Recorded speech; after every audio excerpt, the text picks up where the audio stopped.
All right, ladies and gentlemen, today we have the great pleasure of being joined by Colin Plume. He is the CEO of Noble Gold. You guys know Noble Gold is a great friend to the channel. And with all the situations going on right now with countries dropping the US dollar as the global reserve currency, the inflation going on for a while that we've already known about, but especially now, you know, this issue with the debt and all of that, I think it's a good time to bring in Mr. Moneyman here to talk about all these topics. And so, Colin, I guess first question here we'll talk about.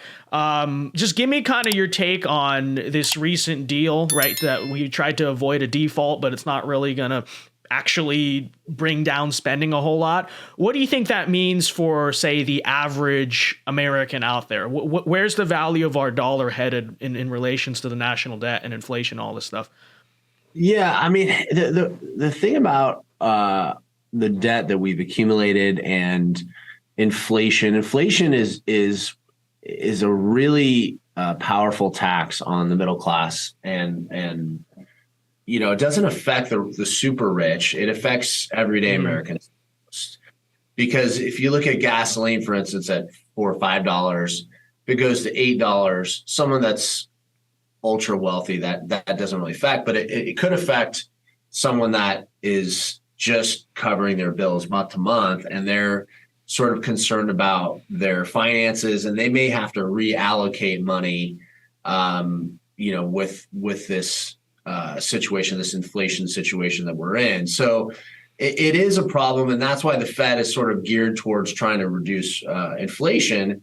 However, we're doing weird things in that we're adding on more debt. You know, this deal that we put together doesn't really, like you said, it doesn't really get us out of trouble. It doesn't really slow any of our spending in any considerable way. So it's just a matter of time. I think, you know, 12 to 14 months from now, we'll be having the same conversation. And so it comes down to, do we just get rid of this debt ceiling? Like some countries, a lot of countries don't even have it. Or do we always sort of have these kind of, in my opinion, BS meetings about that we're going to reduce things, and then really nothing happens? There's a little bit of horse trading going on at the 11th hour, but you really don't see anything that really helps anybody, really doesn't help our debt in any way. And so now you have a situation where the world, like you said, is going away from the dollar. You're having a situation where Russia and China have built a very strong trading bond. They're trading. Obviously, Russia can't trade with other parts of the world, so they're doing significant trading. They said it's going to be about $200 billion this year between Russia and China. So we're seeing a lot of wealth move out of this country, and I believe that we are in a recession right now. Not your typical recession because unemployment is low, but because our GDP growth is so slow and continues to be slow. I think we can pretty much say that we are in a recession right now, which is, it's going to hurt a lot of people. Do you think that the US dollar is headed for some type of catastrophic collapse, right? Because for a while, I mean, we've been through recessions before. We've been through period things are stagnant, inflation gets a little bit higher and stuff. But, you know, I think we're crossing uncharted waters here, especially with other countries considering dropping the global reserve currency. I think that's probably a movement that's going to expand greatly. You know, obviously there might hit a point where we actually do default on the debt, or the national debt just becomes ridiculous. Do you think we're going to hit that point, or do you think we're going to figure out a way to sort of get out of this current situation? If global treasuries continue to drop with the dollar, you know, we were at 70% about 15 years ago, US dollar in treasuries all over the world.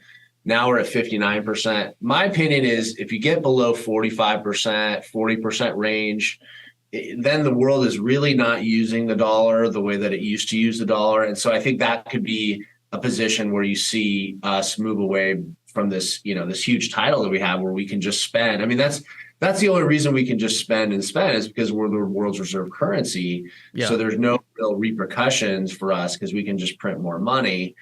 So I do think it eventually will happen. I don't think it's going to happen right away. I think we're probably 5 to 7 years out before we see that happen. But, you know, you look at the world and you look at what the U.S. is doing right now as a country. We really put ourselves in a bad situation that we're spending even in times when we shouldn't be spending, which is like right now. We shouldn't be adding more debt. We shouldn't be covering college.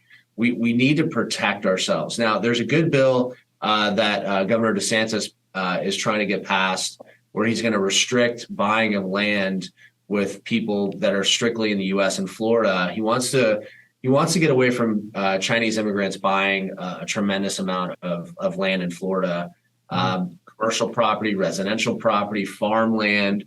These are some of the things that we really need to think about as we struggle as a country, because our commercial and residential market is obviously very slow. Everyone's talking about, well, I'm going to wait to buy.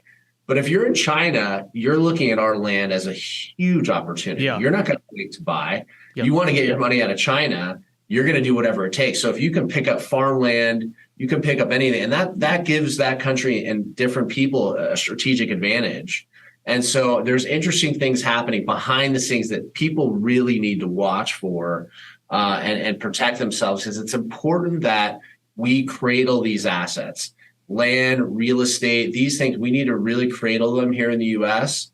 and make sure that we protect those things, because as we go through these times, there's going to be people all over the world that are going to pick up a lot of land, a lot of buildings. A lot of Chinese citizens bought a lot of property in Canada and Toronto and Vancouver. That whole boom that they had was built on the back of a lot of Chinese money. So you really have to be careful about what's happening in terms of your economy and protecting it.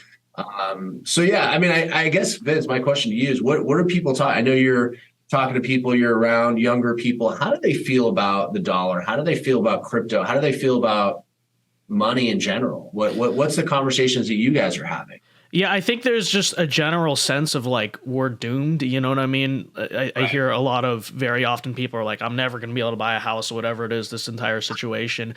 And I don't know. I don't know how, I guess young people in general typically don't tend to invest, but I think that a lot of young people out there are just kind of in a sense of, well, what's the point? Like, the whole thing's going to crash in 5 to 10 years. What's even the purpose of any of it? And, sort of just try to make some money now, I guess, and enjoy it while you can is at least the attitude I hear a lot about. You think that's because you're in college, and, when you're in college, there's sort of you're in this kind of bubble and you don't think too far ahead? I mean, what are your thoughts? I mean, if you had the resources right now, what would you be investing into? What would you put your money into right now if you had a few $100,000 sitting? Well, I'll tell you, I think that we're headed toward an asset economy, right? Like, the powerful rich people are going to be the ones with the assets, and the ones who don't have the assets are going to be in the poor range, right? And I thought you said something very interesting in the beginning, where you said inflation really doesn't hurt the rich. Why? Because when the money all goes out, right, the money is meaningless. Who owns the assets, right? Who owns the real estate? Who owns the, stocks, or I probably shouldn't say stocks, but who owns the gold, right? Things that are solid, stable assets. Those are the things that are going to be very stable. And so I think if I had a couple $100,000, probably what I would try to do is buy up a bunch of assets, especially real estate, right? Because that's going to be something that's going to be incredibly competitive. And I think we're headed to the point where, like you said, all these Chinese investors, and also there's some internal stuff too, right? BlackRock, Gates, these type of entities are basically just throwing the down payments on these houses, and then now if you want to get a mortgage, you have to compete with all those people. I think that's where we're headed, and so I think gaining assets in the next few years now is probably going to be the most important thing, because if the U.S. dollar does crash, the money you have is not going to mean much, but the things you already own, that's going to be everything, right?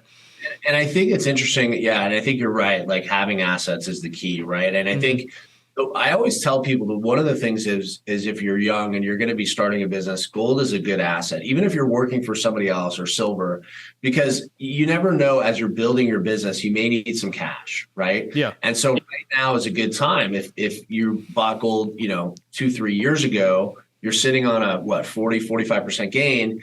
You may go, okay, now it's time for me to start this business. I got some gold here. I'm going to sell a little bit of this gold so I can help start this business. I'm not going to sell my real estate because real estate's down, right? Right. That's why diversification is so important. That's why I talk to people about having liquid assets. And it's funny, younger people are getting more into gold and silver now than before. I think they realize more than ever that their dollar has dropped so much in value. Yeah. And I think that when they buy things now, people are more aware of, wow, 5 years ago, eggs were $2.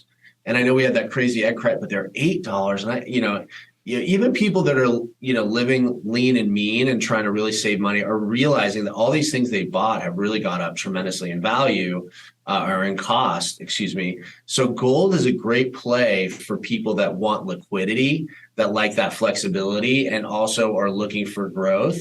And gold hasn't moved up as much as some of the other assets that you would think. Yes, we've had some good growth over the last 12 to 18 months, but it's still behind some of the other assets that people have seen. It's not like gold has doubled like gasoline prices over the last 2 to 3 years. It's not like it's gone up, like electricity and energy costs have gone up, 200 or 300%, depending on what you're getting into. Gold and silver haven't moved up that much yet. So I still think there's a good opportunity for people that are watching the market to kind of put that money away.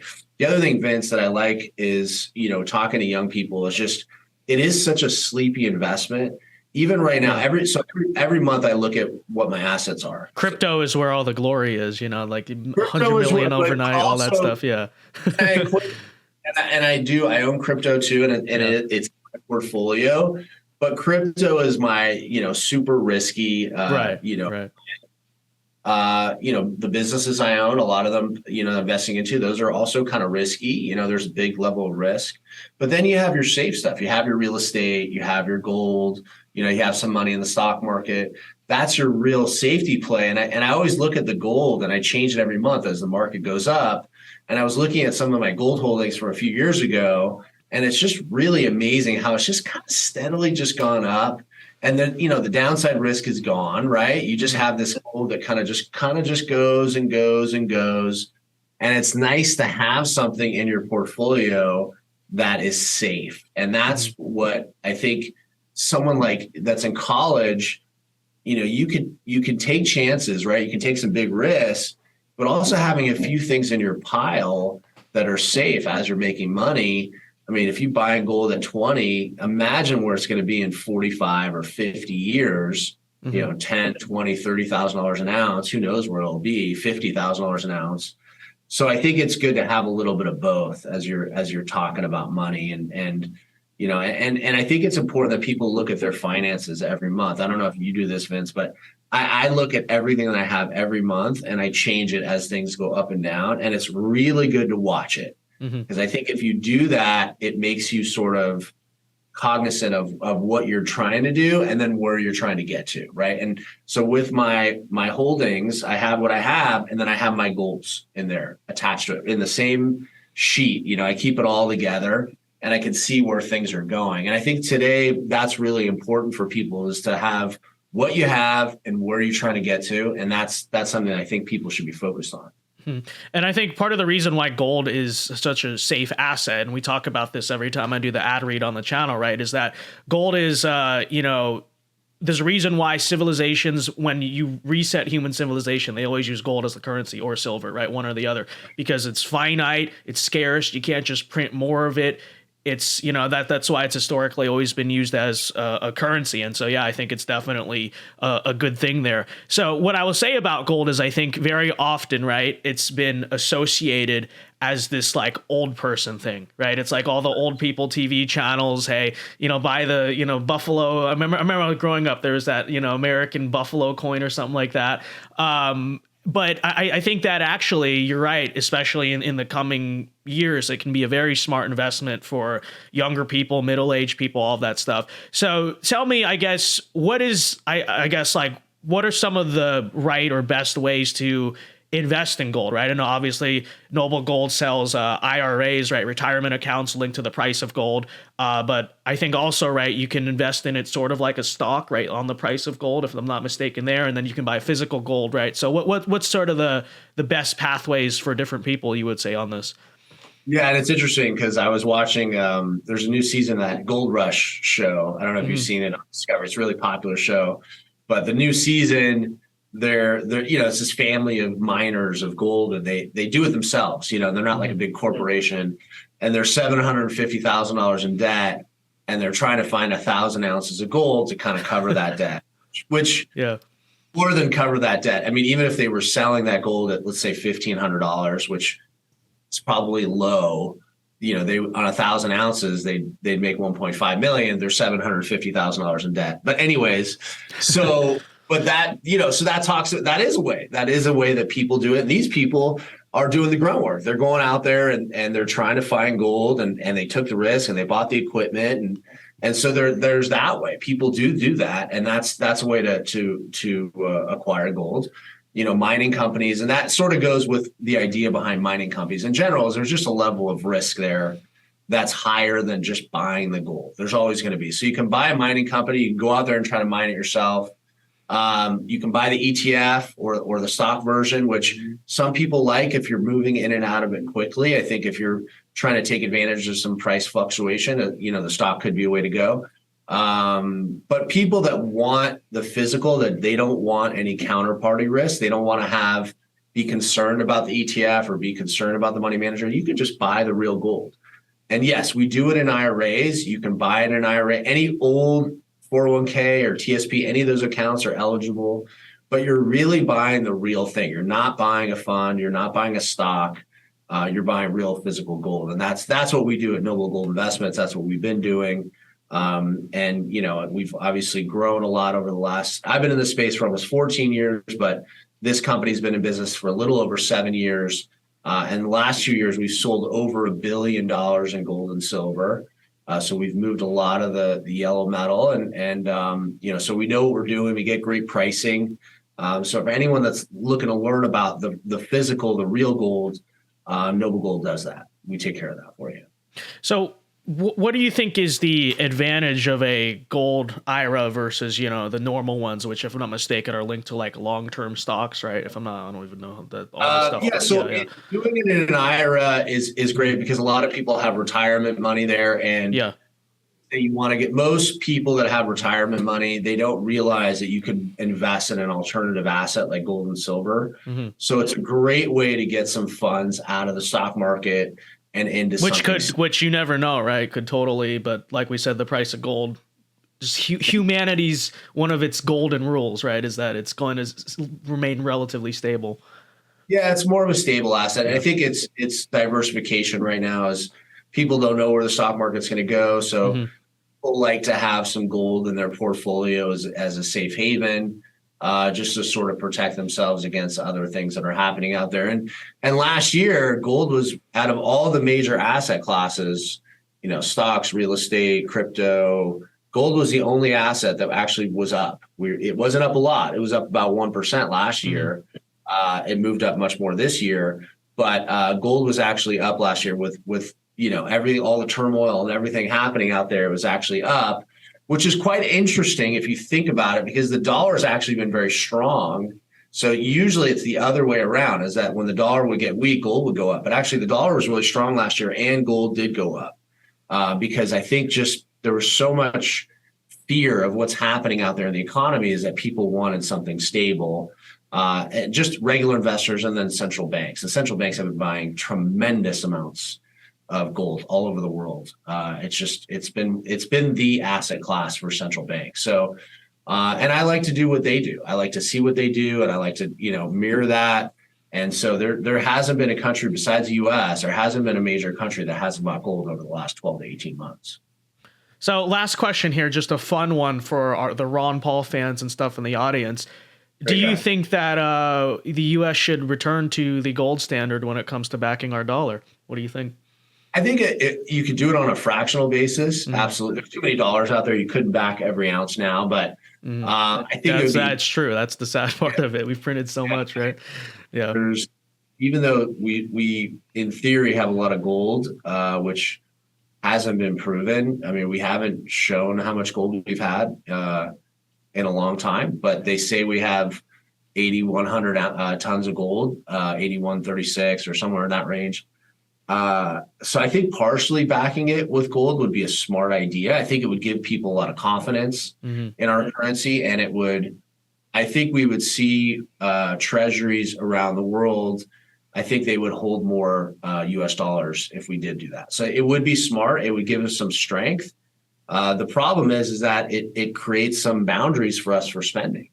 And that's been the real issue, is that Congress has never been able to balance the budget. Yeah. And so we be able to just spend freely the way that we've been able to do it since 1971, is just spend and spend and spend. So it's a good thing. It would make our dollar stronger. It'd be great for people that love to save money. It would sort of be a reversal for where we are today, because today, like, we're not incentivized to save, right? Yeah. Returns are so low. So I think overall it would be a good thing. It would make our country very strong. But I just don't know if they'll ever do it. So what you're saying essentially is it would be a good idea, but it would force Congress to spend responsibly, and that's why it probably never happened, right? Exactly. Vince, you are correct. That's all right. Colin Plume, check. I use my affiliate link. Actually, go check out VinceDaoGold.com. Again, that's precious metals and gold IRAs. Protect your retirement today with our friends at Noble Gold. Colin, thanks for coming on. Thanks, man. Talk to you soon. Appreciate it.